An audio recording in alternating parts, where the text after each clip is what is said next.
Welcome to this tutorial brought to you by BIS, the Department for Business Innovation and Skills, the Learning Revolution and Learning Leicestershire. We are all working together to promote informal adult learning. Please support us by joining our online community. Welcome to this tutorial which will help you transfer your pictures from your camera onto your PC and then will help you make an amazing photo DVD that you can play in any DVD player.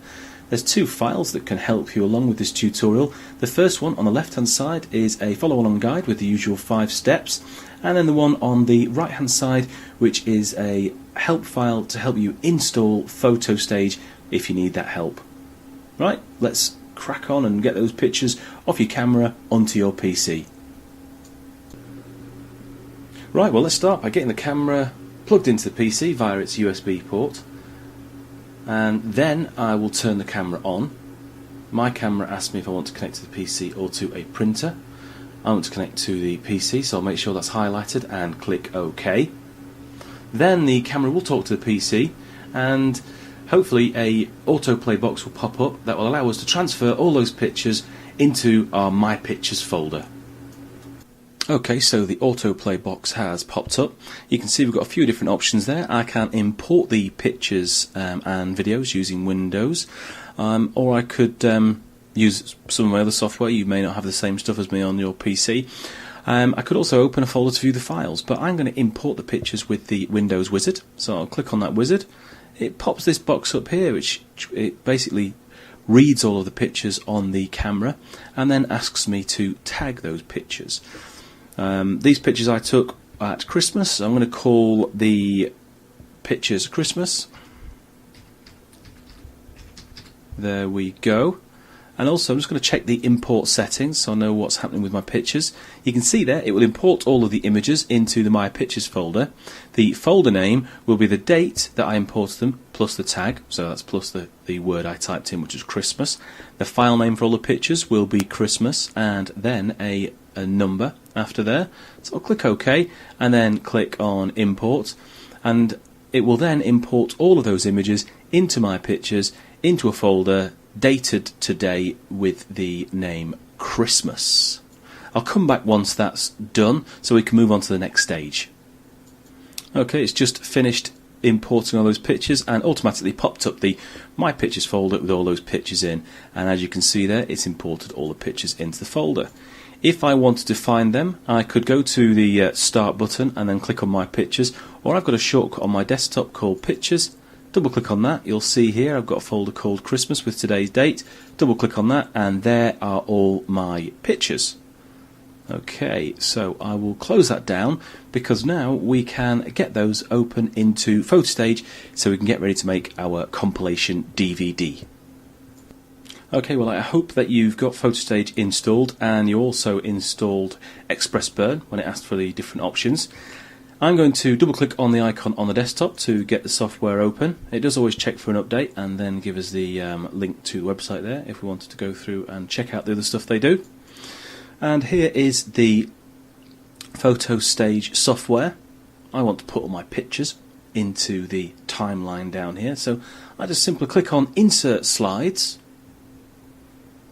go to My Pictures folder. It default opens that folder.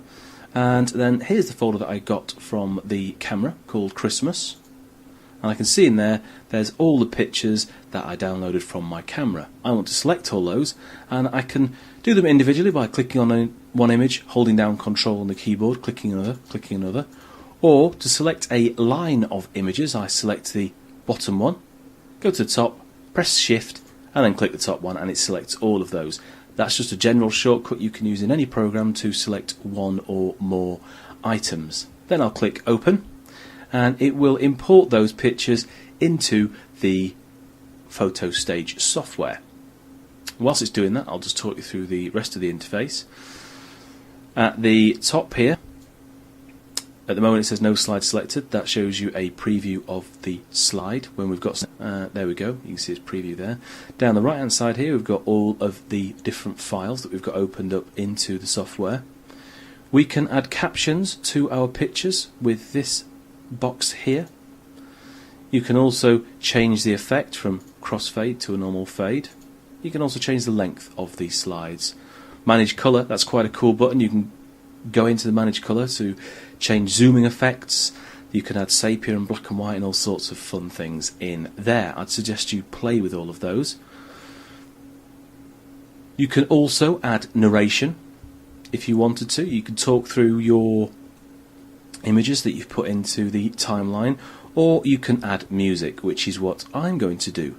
So I'm going to click on Set Soundtrack, and that pops up, default opens my music folder, and then I've got a tune here called Rob D, so double click on that and it will pop it straight in there for me. So now when the slideshow plays through, obviously we've got the pictures on there, it will fade through the pictures and it has some cool music playing at the same time.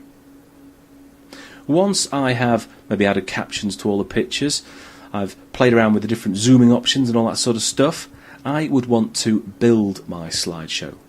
And we've got a button here called Build Slideshow, so click on that and it gives me lots of different options for devices that I'm building my slideshow for. You can build it for your Windows PC, you can build it straight for a DVD, CD, portable device, Mac, mobile phone or other media. I strongly suggest, instead of using the built-in DVD software, we build it for a Windows PC and then we use the other software which I suggested you install, which came with the software. So we're going to build it for a Windows PC. Standard settings, quite a good resolution to play on my TV at a later date, and it will put it on my desktop and call it slideshow.avi. And then I'll simply click on Build Slideshow, and then it will, I've already got a file on the desktop called that, but I'll click OK to overwrite it. It will start converting the file onto the desktop for me. I will come back once that has finished converting. Right, it's finished its converting, so when I minimise this window, I will see it's put it on the desktop for me, called Slideshow. Now I need to burn that to a DVD, so I'll use this software called Express Burn.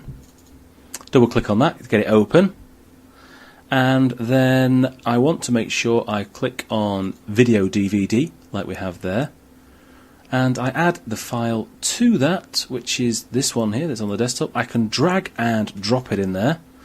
It will add that to the software and make sure I've got all the settings correct. So standard TV output 4:3, that's fine. If you've got a widescreen TV, then you can click on 16:9, but I'll keep mine standard. And then basically click Burn to DVD. I'll just put a disc in. Okay, the autoplay box will come up, but we don't want that. I'm using my HP drive, and I'm going to name of the disc, instead of calling it Label, I'm going to call it Christmas.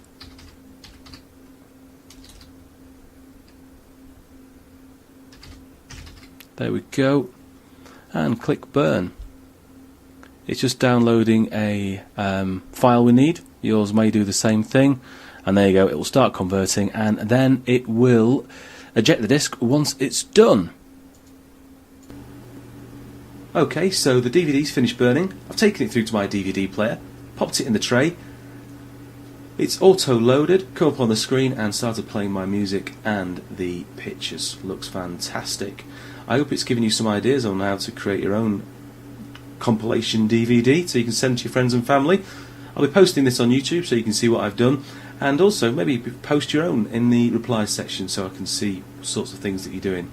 Thank you very much for watching this tutorial today. I've been Nathan Revel, and see you again soon.